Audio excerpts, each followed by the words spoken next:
Olha, eu ouço muito pouco falar de El Salvador, um país lá da América Central. Mas recentemente o El Salvador está sendo noticiado no mundo inteiro, inclusive aqui no Brasil bastante, porque passou por uma eleição agora. Nós pedimos então ao professor da ESPM, professor Paulo Ramires, para conversar um pouco conosco. Professor, muito obrigado aqui por atender o Jornal Nova Brasil. Bom dia, Heródoto. Bom dia a todos os ouvintes. Agradeço o convite. Professor, a reeleição do presidente Bukele em Salvador, qual foi o tema principal da campanha dele? Bom, o tema principal foi segurança pública, né? A gente não pode esquecer que em toda a América Latina, El Salvador é o país que tinha, antes de Bukele, a maior quantidade ali de gangues e criminosos em relação à proporção da população, né? Algo em torno de 6 milhões de habitantes. E quando ele foi eleito pela primeira vez em 2019, ele literalmente suspendeu direitos civis, prendendo a torto e direito, enfim, indivíduos que viviam na periferia. E os índices de criminalidade simplesmente despencaram, né? Era o país com maior índice de assassinatos, crimes da América Latina, hoje é um dos menores. Então isso criou uma ampla margem de popularidade para esse presidente. Só que o problema é que várias ONGs internacionais de defesa dos direitos humanos têm denunciado que muitas dessas prisões são arbitrárias, ilegais, não há direito a habeas corpus, os presos, enfim, perderam todos os direitos possíveis e imagináveis, entre eles a possibilidade de recorrer às prisões, e por isso as denúncias em relação a Bukele. Mesmo assim, ele no seu mandato no primeiro mandato chegou a ter algo em torno de 70% de aprovação e alguns picos de 90%. Haja vista que El Salvador, que tem 6 milhões de habitantes, tem aproximadamente 3 milhões de eleitores. Desses 3 milhões, 51% foram votar. E Bukele teve 1,5 milhão de votos, 1,3 milhões de votos, mais ou menos.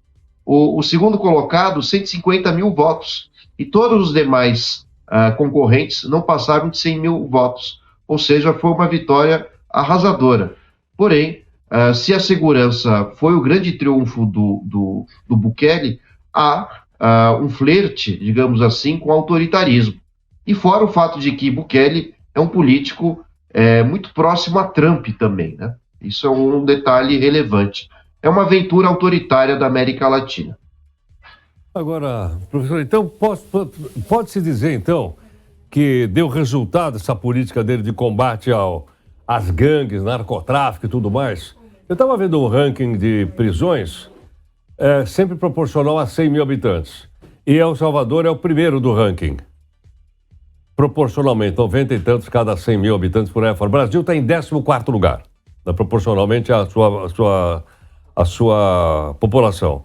Mas é um tema sensível, eu acho que não só a El Salvador, mas acho que a outros países da própria América Latina. O presidente Lula, inclusive, recentemente falou que o crime é multinacional. Se fala na Colômbia, se fala no Peru, se fala na Venezuela. Parece que é um tema assim, amplo para a América Latina, ou estou enganado?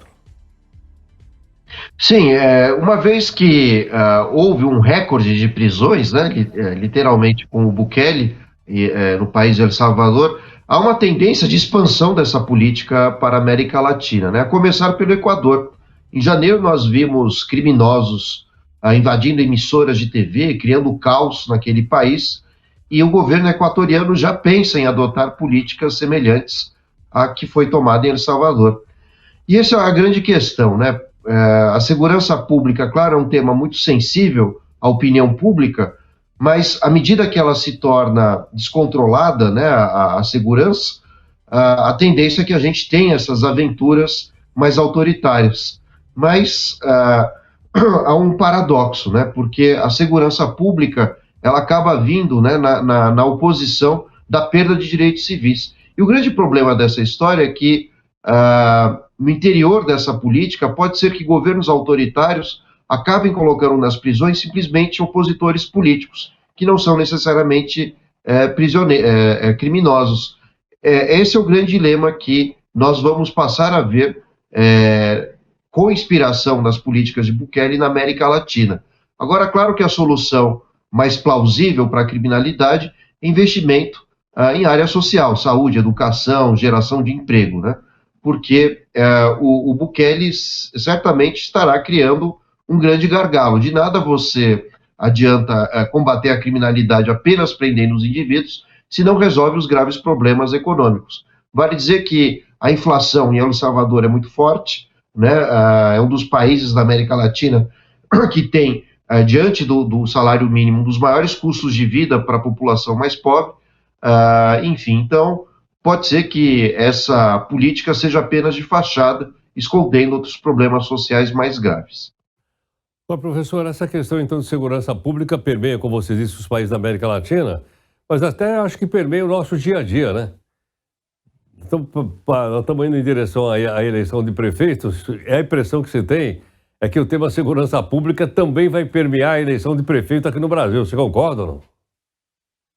Com certeza, né? É um tema mais sensível, né, para a população que trabalha, acorda cedo, que anda na rua. Em São Paulo, especificamente, nós temos um boom também de criminalidade em relação a roubos de celulares, assaltos, né, pequenos furtos. Embora a prefeitura, aliás, o governo do estado mostre uma queda dessas taxas, vale dizer também que muitos cidadãos sequer fazem BO, boletim de ocorrência, sabendo que não terão o celular de volta, né? Então, são dados contrastantes. É difícil a gente ver aqui em São Paulo alguém que não tenha sido assaltado, né? Enfim, então, nesse ano, nós vamos ver esse debate da segurança pública sendo fortalecido, a ponto que o próprio governo Lula, né, com a mudança de ministério do ministro, né, agora o Lewandowski, também quer criar uma nova ação para reduzir os índices de desigualdade. E a aposta do PT são programas sociais. Enquanto que no governo anterior de Bolsonaro, a aposta era intensificar a repressão, né, junto aos criminosos, as investigações e tudo mais, né? Mas a velha fórmula, né, se a gente parar para pensar nos países considerados desenvolvidos, os escandinavos principalmente, esses índices, né, baixos de criminalidade estão relacionados nesses países a políticas fortes do Estado, né, políticas sociais, redução da miséria, bons salários, né, empregabilidade. Então, de nada adianta investir altos recursos em segurança pública se você não resolve o principal motivo da insegurança, né, e da criminalidade, que é a desigualdade social. Professor, muito obrigado aqui por atender o Jornal Nova Brasil. Eu que agradeço, boa semana a todos. Professor Paulo Ramires é professor da Escola Superior de Propaganda e Marketing. Qual é a sua opinião? Você acha que vai ter mesmo discussão sobre segurança pública e eleição para prefeito? Qual é a sua avaliação? E do outro lado, veja bem, ele explicou aqui, o presidente foi reeleito, Bukele, presidente de El Salvador, com 87% dos votos. O segundo colocado teve só 50 mil votos. Para ter uma ideia que havia uma ansiedade da população de El Salvador por segurança no país, haja vista que o crime organizado era fortíssimo, ou é fortíssimo ainda em El Salvador.